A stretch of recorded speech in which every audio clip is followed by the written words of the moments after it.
So we are live. I'm here with Joe and Brenda. Take it away, guys. Okay, my name's Joe. I'm happy to have a conversation with Brenda. I think I'm a theist and she's an atheist, so maybe Yes. we can both talk about our points of view and just discuss them. I don't think probably neither of us is going to change our minds, but Do we have the set? Is the topic of abortion a set topic? I wasn't going to. I was just going to talk about if God exists. Oh, okay. I thought I was misunderstood. I misunderstood. Oh, you thought it was Okay. Huh? Okay. Yeah, I'm an atheist. I don't think there's any good reasons to believe that in the existence of God. Okay. All right. So then let me ask you, what would a good reason to believe in God? What would be a good reason? I think that if you could consistently perform some kind of miraculous feat, that would give me that would give evidence that would my increase the probability that a God exists.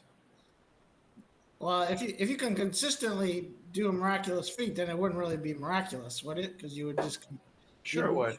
Sure. if you did it all the time, it would be normal, right? No. If you could consistently break the laws of physics, for example, then that would indicate that there is perhaps a supernatural force or being which could intervene in the physical universe and alter things. I was just thinking, like, if it happens all the time, that would seem to be a normal thing if it consistently happened. I understand a miracle to be like a once, it happens once, right? Or Well, I understand a miracle to be a violation of the laws of the universe.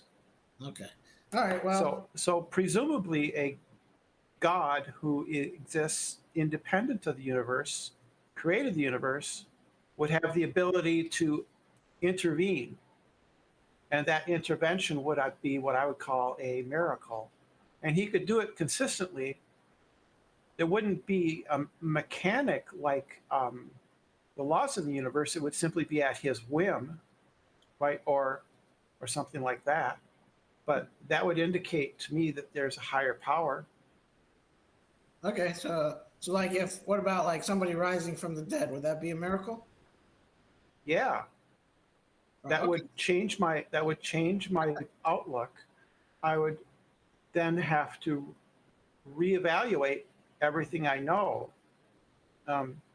Either the world doesn't work the way I thought it does, or there's a being that can step in and intervene in the mechanics of the world. Okay, that's good. That's good. I remember I listened to an episode of Talk Heathen, and J. Mike said, "You know who J. Mike is?" Yes. One of the hosts, he said, "Well, even if Jesus rose from the dead, it's more likely that it's aliens." And so it's like, I would say that the probability would be, but if you or somebody else could consistently say pray to God and have that happen, that would indicate that it's not aliens. It might be that God. It seems to me. okay, that's reasonable. So I'll just tell you, I wasn't always a believer. I didn't believe a lot of my life. So, but some things happened in my life, and I also started studying the arguments, and I kind of changed my mind on everything. So, What was it that happened in your life? Was it a young Catholic girl that happened in your life? oh no, it was just some personal experiences. So, Oh, okay.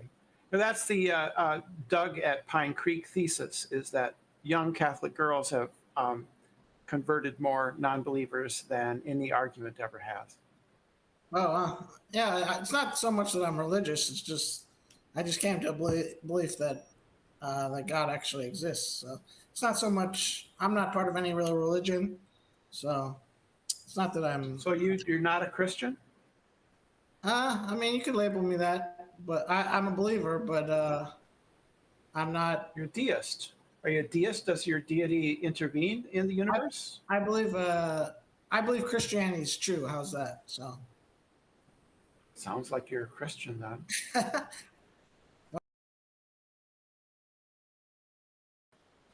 Go through Huh? some. Is it all right if we go through some of the arguments, Okay. or if you want to ask me any questions or whatever? Well, I am kind of curious. I believe that there are no good reasons to believe in a deity. So I call myself an atheist. If you want to push, maybe an atheist agnostic. Um, but I have a positive belief that there's no good reason to believe in a deity. And so far, I understand that you are a nominal Christian. Is that Yeah. how you'd put it? Yeah, I guess you could put it that way. Why Christianity rather than Islam or Judaism? Judaism is really cool. You know, you get to go to the central bank and make a withdrawal when you convert to Judaism.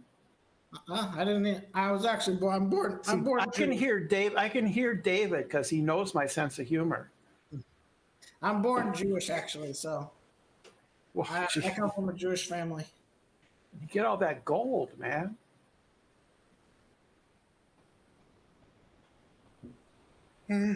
Okay. All But right. I'm sorry, I was being flippant. But why not Islam or Hinduism? With Hinduism, you've got like about several thousand gods to choose from. Because I don't believe that's true. So I believe that. I believe in the evidence for the resurrection. So Oh, isn't that what it all comes down to? So. well, I don't know.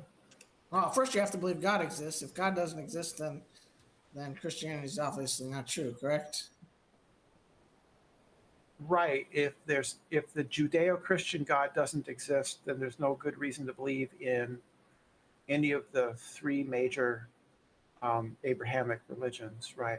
Yeah. So, well, for me, I like a lot of the philosophical arguments. Those are things that convinced me. So, Really? yeah. The first question I always ask myself is, I think it's Leibniz's question: why does something exist rather than nothing? Do you think there's an answer to that? I'm not sure there is a good answer to that. I think that something does exist. If nothing existed, then I'm not sure how there could be anything. Right. Right. I mean, that's. I guess that would mean something has always existed. Wouldn't you agree? Well, yeah, either something or some person, I suppose, or some being. That's Something. usually how it's put. Usually, how it's put in with Leibniz's cosmological argument is that it's either a being or some principle or some aspect of the universe that has always existed.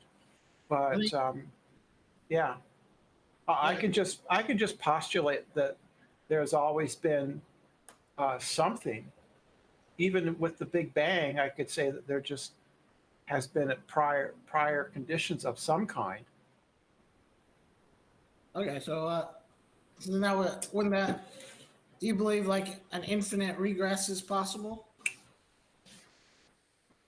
It might be. I'm not sure I see a logical problem to an infinite regress. But there are people, they're called infinitivists, who do believe that infinite regresses are not necessarily bad.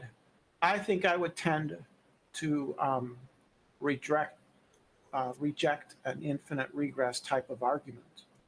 Okay, But so, that doesn't mean I think that the universe can have an infinite past. that's interesting. I don't. I don't see any contradiction, and lots of people have written about it, that there doesn't seem to be any logical contradiction between there being an infinite past or an infinite future. I mean, after all, if you can have an infinite future, you can have an infinite past. Okay, well, I think there's quite a bit of problems with that. So it's all right if I. So Yeah. an infinite past. Okay, there's a lot of problems with an infinite past, but the infinite future. Do you know the difference between potential infinite and an actual infinite? Sure. Okay, so like a potential infinite, we could go on into the future forever, right? Yeah. Potentially.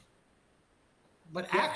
the actual infinite, we'll never reach it, right? We'll never reach a point where we've reached an actual infinity, right? That would seem to be the case. So there's no such thing as an actual infinite. I don't know. I would tend to reject actual infinites existing in our universe. Yeah. Okay, so then there's the problem with an infinite But past. I think the multiverse could be infinite. And there are people who say that the universe itself could be of infinite size. There are people who say that. Well, I'm talking about like infinite quantities. Like you can never have an infinite number of things. Well, there's people who say that the universe could be infinite in size. Okay, well, there's no number infinity, so you can't have a like I couldn't have an infinite number of pens, right? It doesn't seem so, no.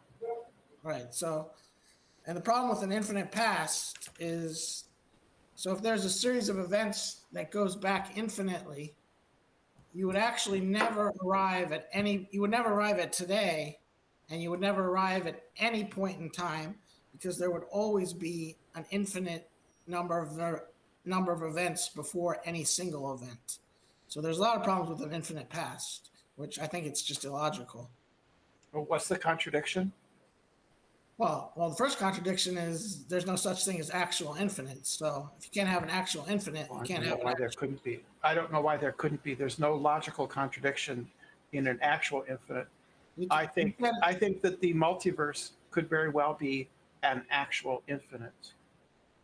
Okay, there's no such thing as having an actually infinite number of pens, right? You agreed to that.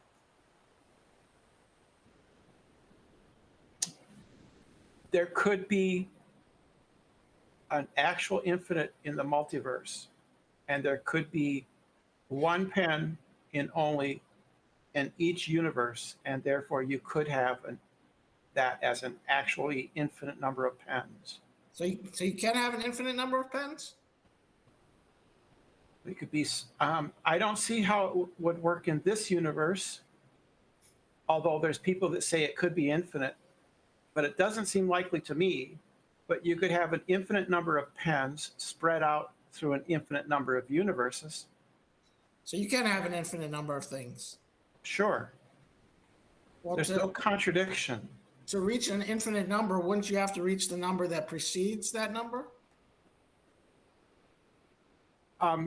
Infinity is easily dealt with in modern mathematics today all the time, right? It is a concept, but there are infinite sets, and mathematicians deal with infinite sets all the time. I know, but we can't have an actually infinite number of anything, can we? I don't know why not. I'm not seeing the contradiction. There's no logical. Set theory deals with infinite sets, and there's no logical contradiction in an infinite set. So I think you could have an infinite number of pens in an infinite number of universes. And I think that would constitute, the set of pens, and it would be infinite. Okay, I mean, I think we'll just disagree. I mean, I don't think infinity it's not a number, it's not a quantity. It's an unreachable quantity. So you couldn't have an infinite number of universes and you can't have an infinite number of pens because infinity. So you're just rejecting it a priori. No, I don't see the justification for that because mathematicians deal with infinite sets all the time. It's set theory. Is it a number or not? It's not a number. Then how can it is you a concept? It's a set.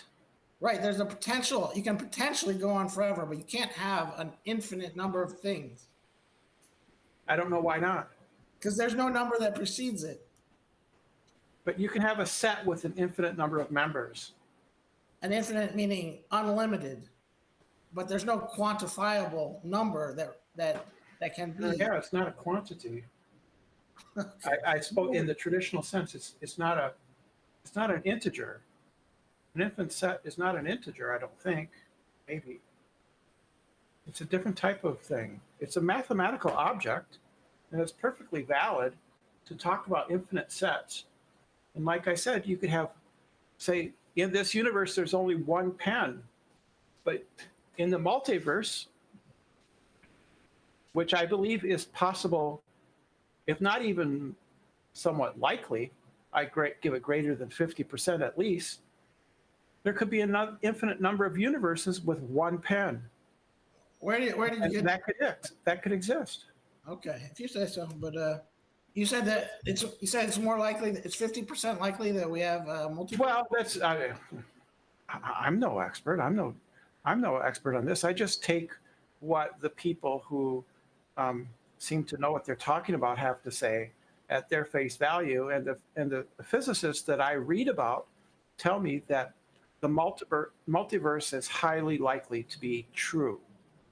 So they believe that there are multiple universes in addition to ours, right? Our universe, our cosmos. Do they say cosmos for the multiverse? I forget which. Our universe is just one among a multitude, which I believe could be infinite. And our universe could be infinite in size. And that's just what the theoreticians in physics tell me. And I'm not an expert enough to dispute what they have to say. So I just take them at their word. Wow. I guess I've heard different because I remember watching a video with Lawrence Krauss, and he was, I think he believes in the possibility of a multiverse, and he was on a panel with a bunch of physicists, and the other physicists said there's no evidence at all of a multiverse. So that's right. There's no evidence of a multiverse, but they still think that it's a possibility. Is my understanding. Okay, that's fine. Yeah, there's no evidence of a multiverse. I don't know how you would get evidence for that. I don't know how that would work. But according to our best empirical theories about our universe, my understanding is that a multiverse is a distinct possibility. Okay, well that would need an explanation too, wouldn't it? If there's a multiverse. Yeah, I suppose we would like to have one. Yes. We believe in the principle of sufficient reason. Yeah, I'm not sure I do. Oh, that everything needs an explanation. Yeah, I think some things might not have an explanation. Oh, that's interesting. I think that I think that so I think that principle of sufficient reason is that everything has either an explanation and something else, and an external cause, or Yeah. necessity of its own nature. Right. So, and you think there's something? There could be an underlying substance or principle to our universe that simply has always existed. That would make it necessary, right? I don't know if it makes it necessary. It could just have always existed. I don't know what that would mean to say it's necessary. Necessary means it cannot not exist. Yeah, I'm not sure that having always existed is the same as cannot not exist. I'm not sure those are the same. Yeah, I think those are different. Okay, you think they're the same. I'm not sure about that. No, I think you're right. They're not the same. Oh, okay. I think necessary would be like maybe if it existed in all possible worlds, like 2 + 2 will always equal 4 in every single possible world. Possibly. Yeah, I'm not an expert. You know way more philosophy than me, so. I don't know a great deal. There's lots of people who know a lot more than I do. Yeah. All right. Are there any arguments that you like to talk about with? I don't know, that you find convincing? Yeah, it seems to me that I don't know how a mind can exist without a body. Would that be an argument from ignorance? It would be an empirical argument, and it would be simply an inductive inference that it doesn't seems to me that minds are always the consequence of brain activity, right? And I have a hard time understanding how a mind could exist without without a brain to give rise to mental activity. There's a lot of people who are substance dualists, right? Like, I don't know if you've heard David Chalmers. He's like an expert brain scientist. I know I he think said, I don't know much about him. I'm really sorry. I doubt he's a substance dualist. Isn't he a property dualist? he might be right, but maybe the I'm property. not sure. I I believe think substance dualism is really hard to justify. I really don't see how you can justify a substance dualist. What do you think? This is something I thought about. I watched Josh Rasmussen, and he's talking about what thoughts were. And I What started, thoughts are? yeah, what are they? That's the activity of neurons in your brain. It's the firing of neurons. What are they made of? Neurons. Your thoughts are made of neurons? The thoughts are what you have when your neurons are firing. Like, can you put Yeah, we can be pretty sure of this because when your neurons don't fire, people tend to be dead. it seems to me thoughts are immaterial entities. How did you figure that? Because my thoughts can't be part of my brain Why not? because they're not physical. They're not physical things. So you're just begging the question. Well, they're not. Well, if I think the thought, how much does a dog weigh? And I think that thought, and I think, well, where is that thought? What does that thought look like? It would look like your neurons firing. Then aren't you begging the question? How do you know that? No, it just seems to me that that's what it would be because when we turn off those neurons, you don't have thoughts anymore. So you think your thoughts are made of matter? Well, they're the consequence of your neurons' activity, right? So when your neurons are not active, right, then you don't have thoughts. Well, what do you think they're made of? They're not made out of anything. They are the consequence of brain activity. Okay, so they're not made of Right. any. So they must be immaterial if they're not made of anything. No, I don't think so. So this computer right now is very active, right? And when I turn it off, it will no longer be active. But that doesn't mean that the software is immaterial. It's not immaterial. The software actually exists on the hard drive. It's simply being the consequence of what I can see right here in front of me and the operation of the computer. All of that is. I woke up. Alexa, computer, stop. I'm gonna have to think of another word because that's my wake word for Alexa. So stop laughing, David. I changed the wake word to the C word. Now I can't use it.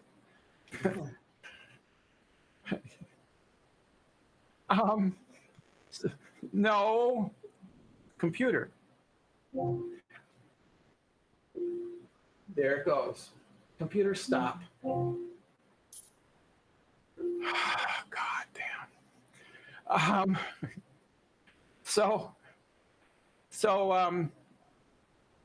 The software is not immaterial, right? Okay. It simply, and these events that are happening on my screen are not immaterial. They really exist, and they're the consequence of my PC and its operation. And so my thinking, my experiences, and all my beliefs and sensations are the consequence of my brain when it is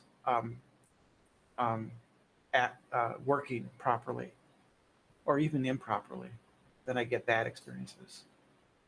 Okay, I think we can just disagree. I think thoughts are immaterial things, but Yeah, how come?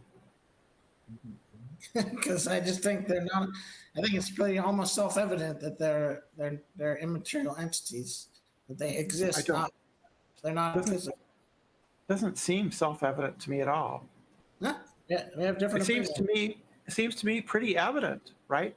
If I drink alcohol, it changes my thoughts because it's changed my brain, right?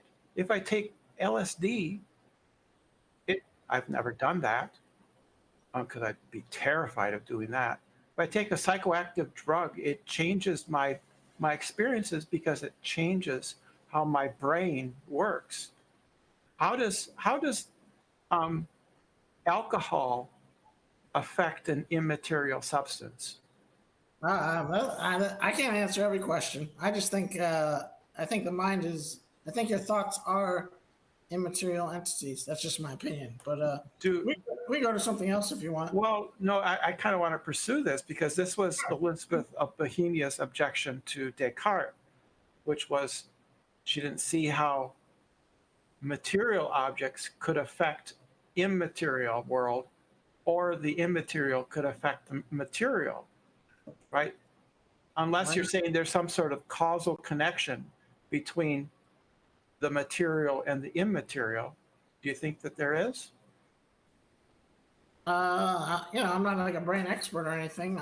Why can't immaterial things affect the material world?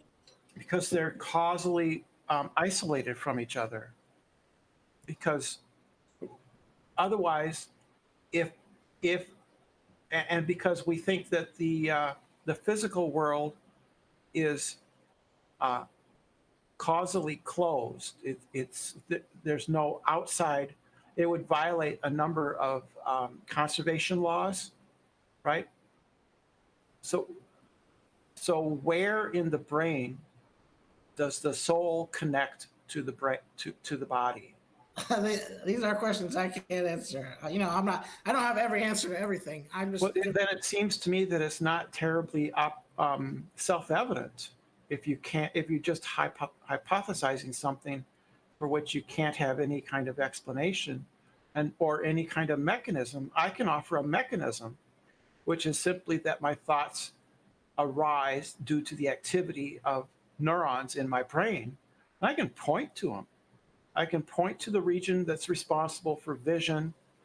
I can point to the region where there's higher order thinking and all kinds of things, but you can't give any explanation. Uh, you're the one who said that thoughts are not made of anything. So that would be the definition of Thoughts are they're not a substance. They're just the activity of the brain.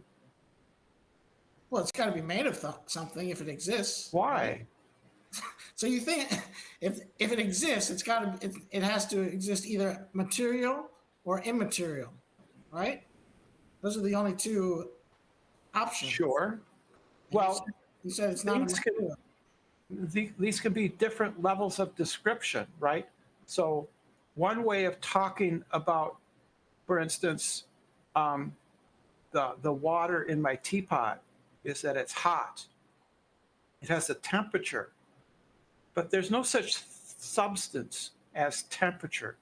Temperature is just a way of talking about the collective activity of all the molecules in the water, which is that they have a kinetic energy that results in the teapot water boiling. But there's no substance called temperature. But It's just a way of talking about the water. okay, so the thoughts, they're not made of anything. They're not material. They're just they exist, right? Do they exist? There's a supervenience. There's a way of talking about things. How does the neurons create the thoughts? I don't think we know that. But the neurons have connections with each other, and it's their activity that gives rise to thoughts and memories. Memories are stored. Are memories stored in the soul? I have no idea. Well, we're pretty sure that they're stored in the brain, and I believe it's many of the memories, maybe not all, are stored in the neuron as chains of um, uh, molecules inside of the neuron. I could be wrong about that. I'm not up on everything. So, Okay. but it's memories are physical. I can go into your brain and erase your memories. If I know where a specific memory is, I can erase it by scrambling that region of the brain. Can you put like a memory and like, can you hold a I memory in think your hand? Can you put it in a box? probably at some future time we might have the technology to do that. Okay. I think we just disagree. It's fine. Well, you don't have any reason. You haven't given any reasons for any of the things that you're talking about. It's just you just believe these things. I have reasons and evidence, which is that substances affect the brain, which affects my thoughts. You have no explanation for why that would happen. You have no explanation for memories. It doesn't seem possible that the soul even has memories. Maybe it doesn't. You have no explanation for any of these things. I never mentioned the soul. You did. You kept mentioning it. So Is the soul material or immaterial? I never talked about this. The soul. What do you think? What would it be if it exists? I don't think a soul exists. All right. Well, I didn't say anything about the soul. I just talked about the thoughts. Yeah. Well, does the soul think? Look, all I talked about was thoughts, and I said I thought they were immaterial. Yeah, I don't think they're immaterial. I think they're material. And I said we disagree, and that's fine. Yeah. But what do you think? Do you think that souls can think? Look, I probably I do. I think your mind is your soul. Oh, okay. Well, how does that work? I don't know. How does the multiverse work?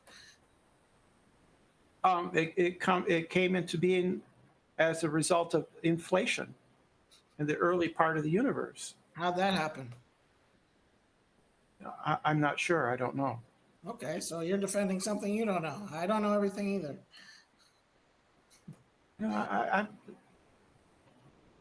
I don't understand where you're going with this. So you seem to want to have this position, but you don't seem to want to have to defend it. All right, I'll just say you're right. How's that? Is that better? Because we'll just go round and round in circles. Do you want to keep going in circles or not? We would just go on for an hour talking the same stuff. You don't want to do that. All right. If you want to change, if you have something else in mind. No, don't you think that's a better idea than just keep going round and round? Sure, go ahead. Sure. Okay. What are your thoughts on morality? Do you think, I think, some atheists think it's objective, subjective. I think it's easier to put it are there just moral facts or moral opinions? So, do you know that what is an objective morals to you? How do you understand that? I would say, I guess a moral fact would be something that's true regardless of whether any person believes it or not. Right. So objective means that it's independent of personal opinion. Yeah. Right. And so where do your morals come from? No, I'm just asking, are there such things as moral facts? I'm not sure that there are, but what do you think? Yeah, I think there are moral facts. I would go towards that. Because I think if there are no moral facts, then everything just becomes merely subjective to each individual. And then that means you can't really say anyone has done right or wrong because everybody can just make up their own moral system. Yeah, I'm not convinced that if there are no moral facts, everything is subjective. I don't believe that. So then you think it's objective? No, I didn't say that. Well, it's got to be either objective or not objective, which would be subjective. I'm not sure about that. Isn't that a strict dichotomy, objective or not objective? Well, I don't think there are any objective morals, but I don't think that if there are no objective morals, then everything is just higgledy-piggledy. Why not?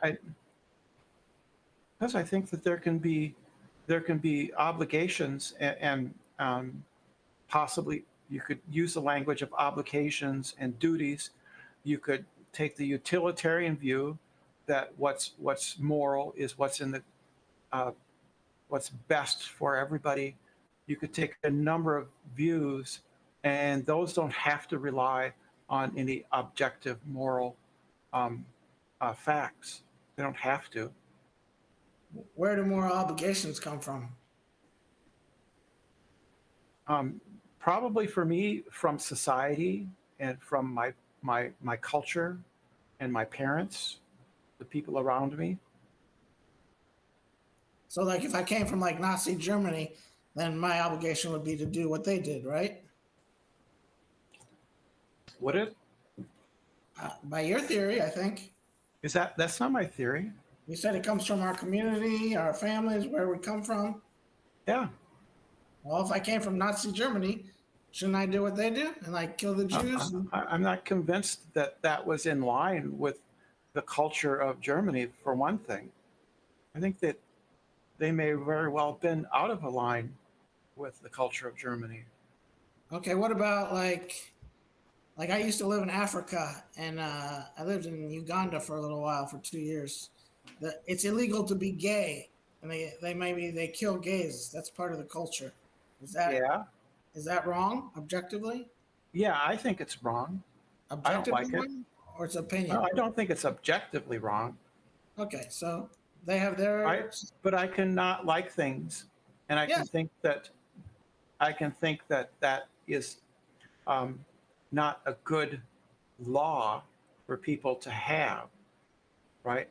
It doesn't follow that because that if I don't agree on moral facts, that therefore I have no say in anything. Yeah, of course you can have your opinion, but it's just your opinion versus their opinion. Nobody's right, nobody's wrong. Well, you're just kind of totalizing right and wrong. I think that right and wrong could be different than simply that. I think it's a good thing, right, to help people to not cause harm to other people. And what if I Right. think And so that would be in line with my moral belief that you shouldn't unnecessarily harm people. So laws against homosexuality would unnecessarily harm homosexuals. yeah, but that's just your belief. Why would they care Yeah. about that? They have Well, their own. because I think it's just a better way to do things, right? So it would be my job to convince the legislatures of that area to change their laws. Like if I was back in the pre-Civil War South, and there's laws permitting slavery, I would be against that. I think I would be against it. I hope I would be against it.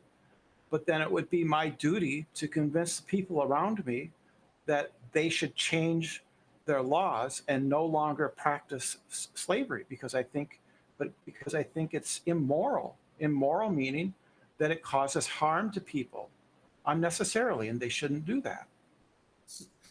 So it's a fact that it's immoral. No, it's my belief. It's my moral principles. It's my moral beliefs. And somebody else who believes slavery is all right, then that's theirs. Like right? in the Bible. Like in the Bible. Yeah. Right. It'd be purely subjective. No. No? Okay. No, you're just making this dichotomy because everything has to be either all this or all nothing, and I just don't accept that it has to be all or nothing like that. It seems to me to be a very extreme view. I think I am able to say that some things are wrong based on my beliefs and desires about, and I think that we should not hurt other people as much as we unnecessarily cause harm to people. And I think that therefore that gives me a duty to convince other people that they should don't do that. When you're hurting gays or enslaving people, don't do that. And I have to convince, and I think that's what history shows, is that people over time come to the conclusion slavery, it's a bad idea. Being anti-gay, that's a bad idea. We should value other people, right? And not harm them unnecessarily. Those are bad ideas. Yeah, yeah. I think that's a moral truth that we should value other people. I would say that's a moral fact, not a moral opinion. Well, you know, the rapist or the murderer or the pedophile or whoever, they're just going to say, well, why should I listen to Brenda? Why should I make up my own, do what's in my self interest? Well, they don't actually believe that, though, do they? They don't? Rapists don't do No. that? What do Yeah, they do? do rapists think that they should be raped? Well, do they rape? No, I'm saying, do rapists think that they should be raped? I don't know what they think. I would guess that most rapists would think that they ought not to be raped. So And what they're doing is making an exception for themselves over other people. All It's right. like the thief. It's like the thief who steals. Thieves don't think that you should steal from them, but they think they can steal from you. All right. Therefore, they're making an exception for themselves, Correct. right? So they Yeah. don't actually believe that that theft is good. They only believe it in, it's just I get to do it, and right. So they're making an exception for themselves, which is Right. illogical. Right. They think whatever benefits them is right. Right. So they're making an exception for themselves. And who says they can't? Well, if you have a moral law, right, that's not going to say, it's not going to say theft is bad, except for John Doe. It's going to say theft is bad. Okay. I think that there are moral facts, and you think, I don't know what you think, but I think, I told you what I think. okay, I don't know if you I think believe in the principle of harm, which is that we shouldn't harm other people. all right. Well, you think that's an opinion, though, not a fact. I think it might be a little bit more than just an opinion. I think it's a bit more than that. What does that mean? I don't know what that means. It's more than an opinion? It seems like it's either you have an opinion or you have a fact. I don't think there's anywhere in between. Okay. All right. Convince each other, I don't think either way, but I think we probably disagree on everything. So, what do you think about design? I'm guessing you don't. I know you don't think. You got a whole list, don't you? I mean, if we're going to talk, I don't know. What is design? So I think that evolution is a fact, right? Because it is our best theory that accounts for all the evidence that we've found, right?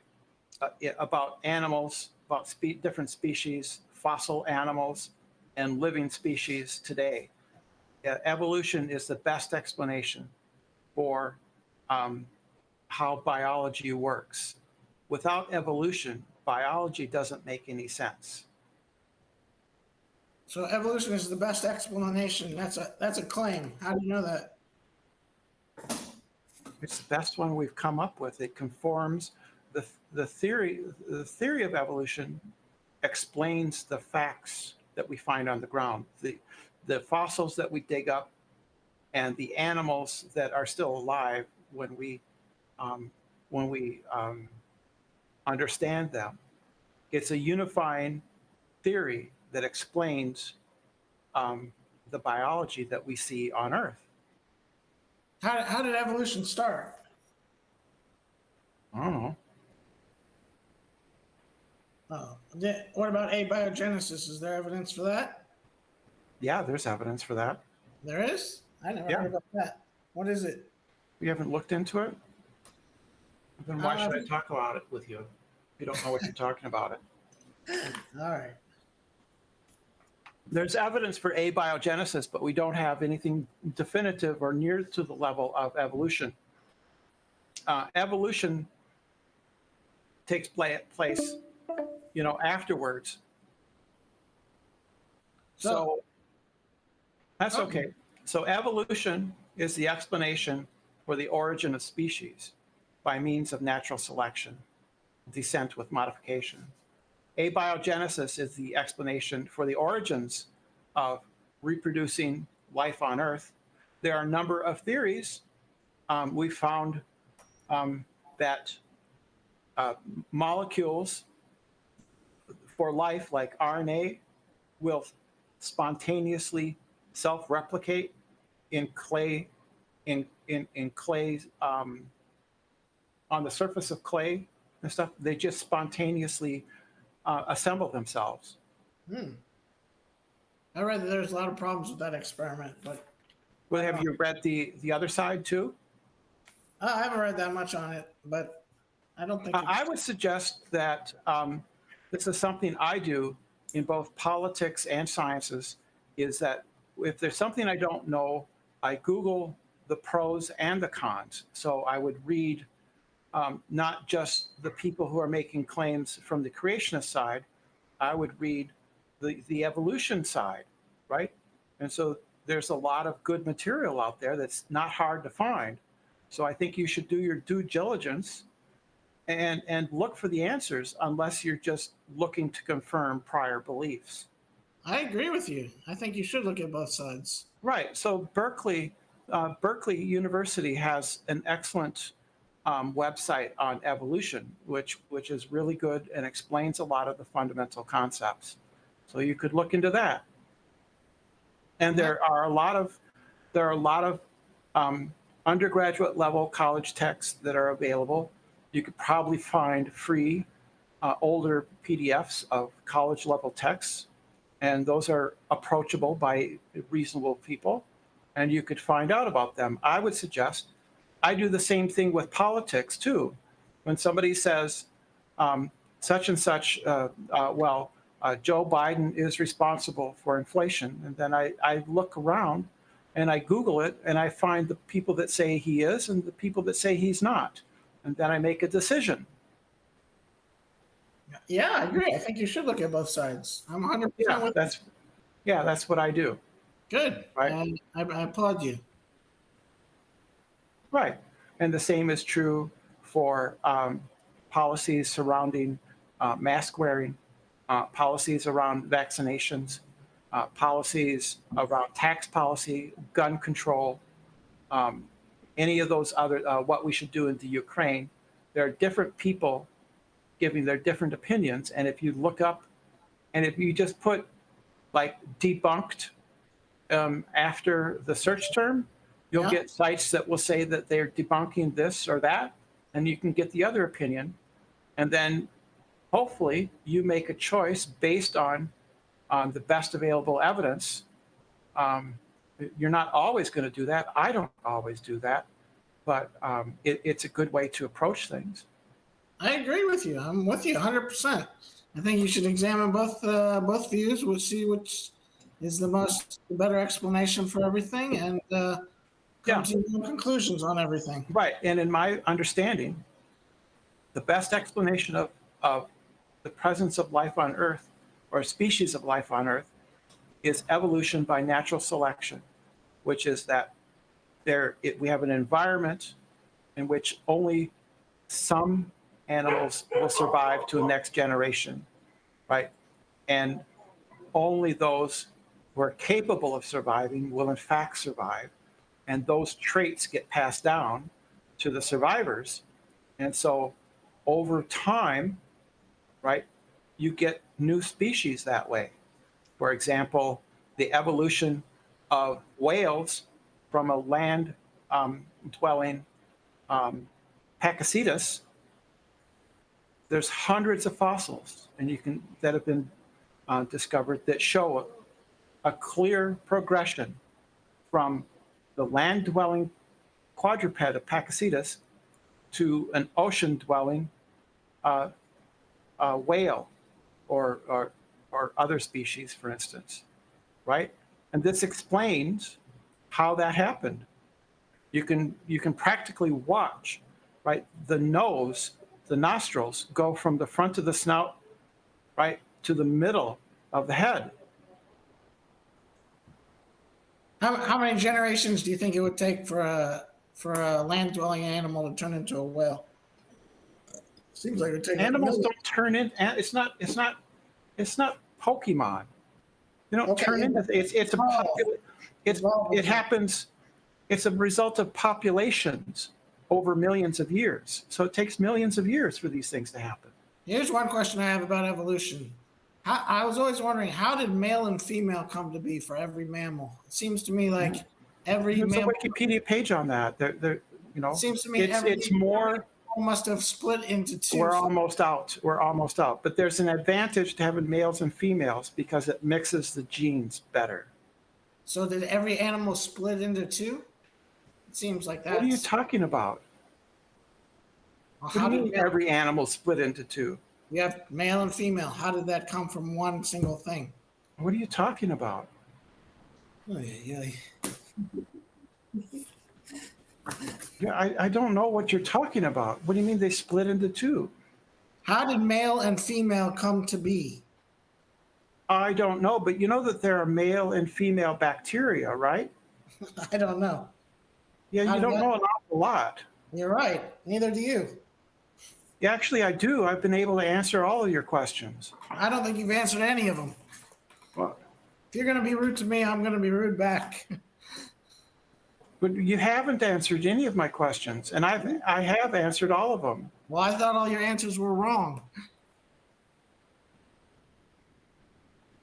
Remember, because you answer a question doesn't make your answer right, does it?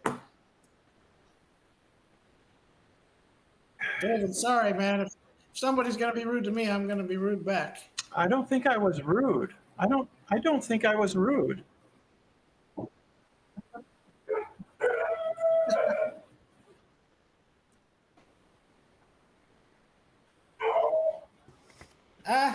No problem. It's fine with Well, me. I'm just going to summarize it, which is I was able to answer every single one of his questions. He has no idea what he's talking about on any of the subjects. No idea how souls have memories, how souls work or function. You have no idea how the universe came to be. You have no idea how species come to be. You have no idea how life came to be. You don't have any answers. And I answered every single question that you asked me, and you gave no answers to anything that I asked you. All right. Yeah, if you say so, Brenda. You couldn't tell me what the multiverse was. You couldn't tell me where the multiverse came from. You couldn't tell me a good answer what thoughts were. You couldn't tell me how evolution. I told you what thoughts were. Yeah, and you were wrong. Those are some dumb. Well, you didn't show I was wrong. It's a You just went nuh-uh. No, you said they're not even made of anything. I did too. I said they're the result of of brain activity. And I didn't say they weren't made. How do I know that? Yeah, because when the brain activity stops, the thoughts stop. So you're a brain expert, I guess. Let's agree to disagree, and let's not get nasty here. Let's not get nasty. I think it's over, buddy. Peace and love. Well, we're out of time anyway because Google Meet is going to kick me off in 2 minutes. So, I don't think we accomplished anything productive there. It's okay. I'm not overly upset or anything. Don't get worked up, either of you. I'm not overly worked up. Don't get overly worked up. If I had to choose a winner, I'd choose Brenda. I think Brenda won. Thanks, David. I appreciate No, because come on, you gotta bring more than that, Joe. You can't just say that Brenda's beliefs are stupid. You need to bring principles. You have to bring principles. And so, I mean, I'm not putting you down, Joe. I'm just saying you were ill-equipped to, because Brenda had explanations based on a materialistic worldview, and you needed to go deeper into the metaphysics and get to those philosophical principles, which are immutable, eternal. Talk about causality. Talk about the difference between an actual infinity on a number line or in set theory, and then composite physical objects, which are always subject to cause and effect. The call's gonna end. So we'll talk soon. Thanks for doing this. All right. Peace out. Yeah. Bye-bye. Have a good one. Bye.